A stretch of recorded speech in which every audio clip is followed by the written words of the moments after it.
तो ये कोई मामूली जीत नहीं थी। समझिए, ये वो रात थी जब क्रिकेट की हिस्ट्री की किताबें दोबारा लिखी गई। जब दशकों पुराने जो मिथ थे, जो बाधाएं थीं, वो सब एक ही झटके में टूट गईं। हाँ, ये सवाल बहुत बड़ा है और सच पूछिए तो इसी सवाल में इस पूरी कहानी का सार छुपा है। देखिए, भारत की जो 2026 की टी20 वर्ल्ड कप जीते ना, वो सिर्फ एक और ट्रॉफी नहीं है। नहीं, ये एक स्टेटमेंट था। एक कह सकते हैं अल्टीमेट जीत थी। फाइनल में उतरने से पहले पता है क्या, टीम इंडिया सिर्फ अपने सामने वाली टीम से नहीं लड़ रही थी, वो तो लड़ रही थी इतिहास के सायों से। चार ऐसे बड़े जिंक्स या कहें कि रिकॉर्ड थे जो इस टूर्नामेंट पर हावी थे, और इंडिया का मिशन था इन सबको तोड़ना। तो चलिए इस कमाल की जीत की कहानी में थोड़ा और अंदर चलते हैं और देखते हैं कि कैसे एक एक करके हर मुश्किल को पार किया गया। अहमदाबाद का नरेंद्र मोदी स्टेडियम, माहौल में ना एक अलग ही टेंशन थी। ये सिर्फ एक फाइनल तो था ही नहीं, ये तो लेगेसी का सवाल था, विरासत की बात थी। और मैदान पर इतिहास मानो चल के आ गया था। एक तरफ MS धोनी, जिन्होंने 2007 में हमें पहला टाइटल जिताया, दूसरी तरफ रोहित शर्मा, जिन्होंने 2024 में, दोनों वहीं थे। और उनकी मौजूदगी, आप समझिए, उस वक्त की टीम के ऊपर जो उम्मीदों का पहाड़ था ना, उसका एक जिंदा जागता सबूत थी। तो इतने प्रेशर का, इतने दबाव का इंडिया ने जवाब कैसे दिया? अरे जवाब दिया एक जबरदस्त रिकॉर्ड तोड़ने वाली बैटिंग से।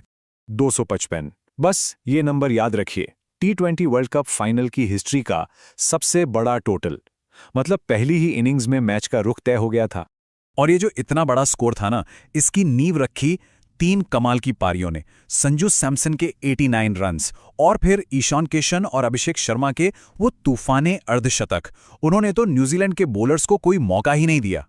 खासकर अभिषेक शर्मा की पारी, उसने तो इंडिया को एक तूफानी शुरुआत दे दी। सोचिए, पूरे टूर्नामेंट में जो खिलाड़ी स्ट्रगल कर रहा था, उसने अपना बेस्ट फाइनल के लिए बचाकर रखा। सिर्फ 18 गेंदों में 50। ये सिर्फ एक रिकॉर्ड नहीं था, इसने तो न्यूजीलैंड को पूरी तरह से बैकफुट पर ला दिया था।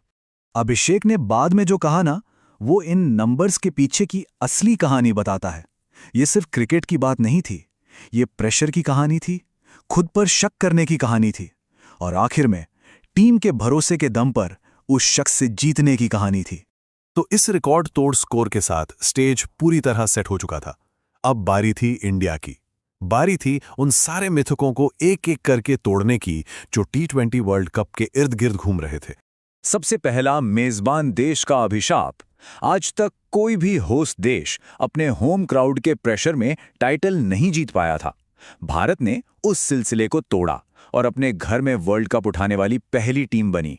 फिर आया दूसरा जिंक्स, लगातार 2 टाइटल जीतने का। देखिए, टी20 क्रिकेट इतना अनप्रिडिक्टेबल है कि कोई भी टीम अपना टाइटल डिफेंड नहीं कर पाई थी, मतलब बैक टू बैक नहीं जीत पाई थी। खैर, इंडिया ने वो रिकॉर्ड भी तोड़ दिया और 2024 के बाद 2026 में भी कप अपने नाम किया। और तीसरा, ट्रिपल क्राउन की रेस, मतलब 3 टाइटल जीतने की दौड़। इस फाइनल से पहले ना, इंडिया, इंग्लैंड और वेस्ट इंडीज तीनों 2-2 टाइटल के साथ बराबरी पर थे। इस जीत ने भारत को सबसे आगे कर दिया, 3 टी20 वर्ल्ड कप जीतने वाला पहला देश।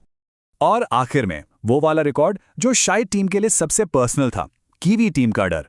इंडिया ने इससे पहले टी20 वर्ल्ड कप में न्यूजीलैंड को कभी नहीं हराया था, कभी नहीं। और फाइनल में 96 रनों की जबरदस्त जीत ने उस दाग को हमेशा के लिए धो दिया। तो टीम के रिकॉर्ड तो कमाल के थे, लेकिन ये सब मुमकिन नहीं हो पाता अगर कुछ शानदार इंडिविजुअल परफॉर्मेंस ना होती। और इसमें सबसे पहले नाम आता है संजू सैमसन का। उनकी कहानी तो बिल्कुल फिल्मी है। टूर्नामेंट के बीच में टीम में एंट्री मारी और फिर लगातार 350 लगाकर टीम की किस्मत ही पलट दी, और इसी वजह से वो बने player of the tournament. Final में बनाए उनके 89 रन्स, वो सिर्फ एक मैच जिताने वाली पारी नहीं थी, नहीं, वो मेंस टी20 वर्ल्ड कप फाइनल में किसी भी बैट्समैन का बनाया गया आज तक का सबसे बड़ा स्कोर था। मतलब सबसे बड़े स्टेज पर सबसे बड़ा परफॉर्मेंस। और जहां सैमसन बल्ले से कमाल कर रहे थे, वहीं गेंद से आग उगल रहे थे जसप्रीत बुमराह। 4 ओवर, सिर्फ 15 रन और 4 विकेट। ये आंकड़े किसी भी मैच में बेहतरीन होते हैं, लेकिन फाइनल के प्रेशर में ये एक मास्टर क्लास था, और इसीलिए वो बने प्लेयर ऑफ द मैच। तो ये जीत सिर्फ एक टूर्नामेंट जीतना नहीं था, ये एक नए दौर की शुरुआत थी। एक मिशन डोमिनेशन का ऐलान था। जो अब पूरा हो चुका था। और ये सब कुछ रातों रात नहीं हुआ। ये नतीजा था एक नई सोच का, नए कप्तान सूर्य कुमार यादव और नए कोच गौतम गंभीर की निडर सोच का। उन्होंने मिलकर एक ऐसी टीम तैयार की जो सिर्फ जीतने के लिए नहीं बल्कि डोमिनेट करने के लिए खेलती है। और नतीजा, बैक टू बैक 2 आईसीसी ट्रॉफियां। और आखिर में वो 96 रन की बड़ी जीत।